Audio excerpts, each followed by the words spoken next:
Welcome back. Cryptocurrency is a relatively new form of digital money designed to be safe, secure, and most importantly, anonymous. But how safe is it?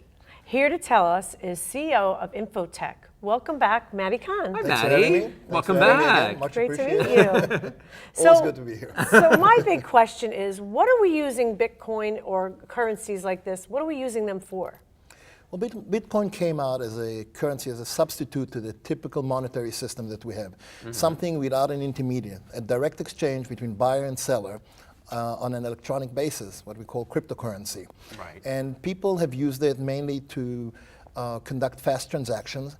Unfortunately, it got sometimes a bad rap because it was used also on the darknet for undesirable transactions, because transactions are not being traced and not being consolidated under some kind of a regulatory system, which is unfortunately changing, or not unfortunately changing, but that's a separate discussion. Is it on the rise among average Americans, or?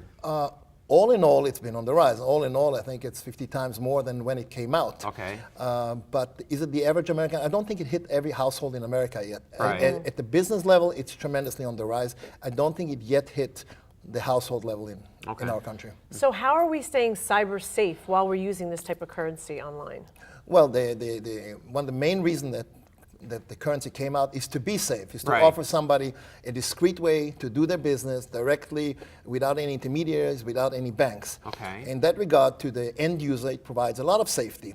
At the other hand, if you take, there's been no shortage of misdoing and crimes under Bitcoin and under other cryptocurrencies, such as the kidnapping in Ukraine a month and a half ago, where the ransom was based on Bitcoin, and drug transactions that we called.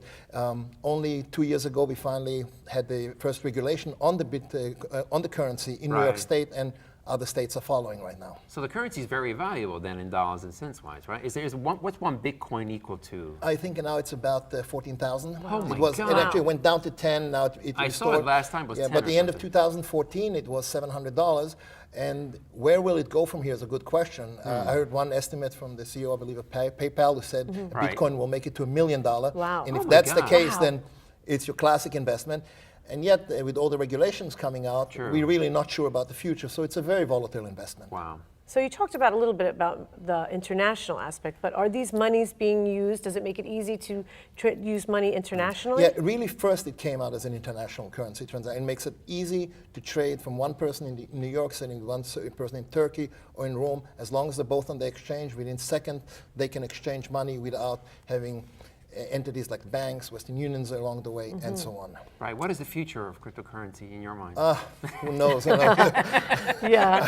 So I'm we wish afraid we had to a predict. crystal ball, I huh? wish I had a crystal ball. Yes. You know, if I would be sure that it's going to be $1 million one day, You'd I'd put all probably my think money a larger in. investment, right? But we've seen some crashes. You know, some people Yes. lost major money on those. So it's really, I think, a lot depends on where the regulations go. If the regulations become very tight, cryptocurrency may fall under the current banking system as an engine to be taken advantage of. If it keeps cruising more on a free basis, then it will see it on the rise. But I don't think crypto coins will go away. But how far it will rise, how popular it will become, we'll have to wait and see. Matti, we're out of time. Thank you so much for being here. Thank you Thanks so for having much. me, guys. All Much right. appreciated. Thank you. Thank you. Okay, guys, thanks again to all of my guests, and a special thank you to my co-host, Kathy Wakili, for being here. And thanks to all of you at home for watching. Make sure you tune in next time for another great show. And remember, take care of your body today, and it will take care of you tomorrow. We'll see you next time. See, I like how you do it, baby.